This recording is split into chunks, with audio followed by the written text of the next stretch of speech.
guys, Vivian's here, postcard from Cebu. I love you, baby.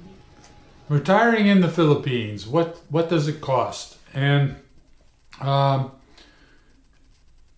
there are a lot of other YouTube channels, guys in the Philippines that, as a matter of fact, I think Ned over at My Philippine Dreams does that fairly frequently. He'll update what the costs are, what it cost him to maintain his household in the Philippines, and it's a lot less than the U.S. But I thought, since some of you asked in the comments, about actual numbers, what does it cost? I thought I'd go through the budget that Vivian and I have. As you may know, I live here in Maryland. Vivian's in Cebu, in Minglanilla town. And there we have two houses that are on the family compound of her late husband. And her children live there and will continue to do so. So we kind of worked up a budget for what we need to keep the Philippines households running, and what I need in the U.S. to keep this household running. And at some point, we will do something about both of those. But in the meantime, as a quick update for the immigration status, we've made it through the MVC thing, so we're just waiting now to get a scheduled appointment at the embassy in Manila. So we're getting close, and all that should be happening pretty soon. I guess the first thing you want to understand, and we'll be talking about prices and rates in Philippine pesos and US dollars. Now, the exchange rate between Philippine pesos and US dollars fluctuates up and down daily, constantly based on the financial markets. Way too complicated for me to get into. I'm not a financial analyst, I'm an engineer. And for me, if it's not science, I really don't understand it. But and I guess that is science, but I still don't understand it. But anyway, it does fluctuate up and down on a daily basis.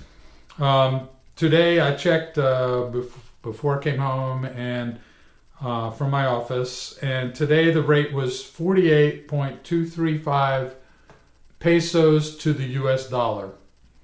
That fluctuates up and down, like I said, depends on the day, changes all the time. Currently, right now, in the environment that we're in, and it's the 28th of August or September, 28th September. Currently, right now, the Philippine peso has weakened against the US dollar, so it takes more pesos to buy a US dollar.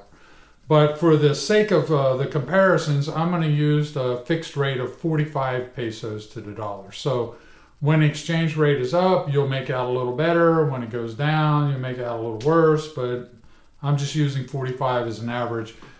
To give you an idea, when I made my first trip to the Philippines, it was in the low 40s. I think like 42 or something like that to the dollar. And right now, like I said, it's 48.2. So what's it cost? Well, a lot of it is going to depend on what your lifestyle choices are. If you like to go out to dinner 3, 4, 5 times a week, if you spend a lot on, me, I like San Miguel beer, so my numbers would be a little bit higher because I got to have my San Miguel. I like to have coffee in the morning, and I like to have my beer grind, or my not beer grinder, but my coffee grinder and things like that. So it depends on what creature comforts you want. But if you live like a Filipino, you can get by fairly inexpensively.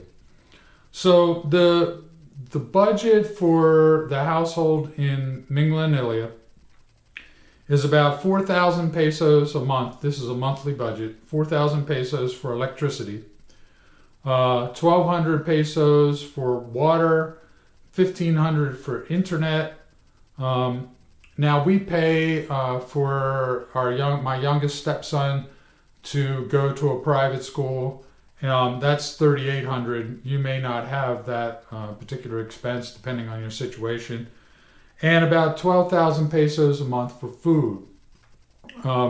So that roughly comes up to about $500 US, more or less, and I'm kind of rounding and stuff there, but so that in US dollar terms, that would be $90 a month for electricity, $27 a month for water, $34 a month for internet, $84 a month for tuition, and $267 a month for food. The next item you're going to have on your list is rent. Now you have many options there. If you have a wad of cash and you just retired and you can take some money out of your 401k or whatever, and you want to buy some property with your wife, don't do it with just a girlfriend, but with your wife, you can do that. Feel free, but you can rent fairly inexpensively in the Philippines. Back in January, when Vivian and I got married, we rented a really nice little apartment in Minglanilla town, just south of Cebu City, for less than 400. Well, it was about 400 a month when you count. We had to add in water and stuff like that, but about $400 a month. There is a guy on the internet, Chris Wren, I think his name is. I hope I got that right. Anyway, his channel's called A Brit in the Philippines. He often talks about he lives on $500 a month, 500 US a month. So it's not expensive to live there. But I'm thinking in terms of an average American wanting to have some of the creature comforts and things like that. I'm thinking you're probably closer to the $1,500 a month range. With the rent and the bills that I already mentioned, we're around $900 to $1,000 a month. And like I said, I do enjoy my San Miguel Light, and I enjoy going out to dinner, and other expenses are going to crop up. You know, there's money for tricycle rides and cabs and things like that. So $1,500 a month, I think, is a good number that you could use in your planning for planning purposes. The other thing I'm going to suggest to you is make sure that you have money for emergencies and for traveling to and from the United States. In the case of Vivian and I, that's double that amount of money. So, you know, if it costs roughly $1,000 to fly from, say, Baltimore, Washington to Cebu, then I need to have $2,000. And I plan on, we're going to make a couple of trips a year, so that's $4,000. So you want to keep that money banked, set aside for just that reason. The other thing I want to talk about is transfer.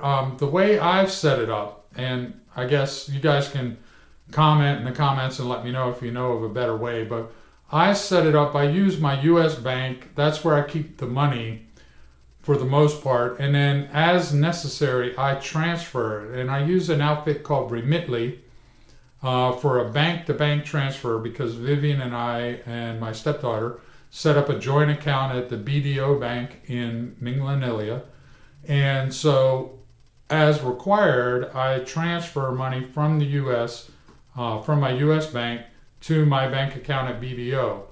And Remitly doesn't charge a fee for a bank-to-bank transfer, but they do take a cut of the exchange rate. So, for instance, today's rate, the market exchange rate was 48.23 pesos per dollar. If I were to exchange some money today, Remitly would only give me 46.92. Still, that's not that big a difference, and it's certainly worth not having any fees. Western Union, MoneyGrams, and other places that transfer money charge a fee on top of that. So keep that in mind, guys.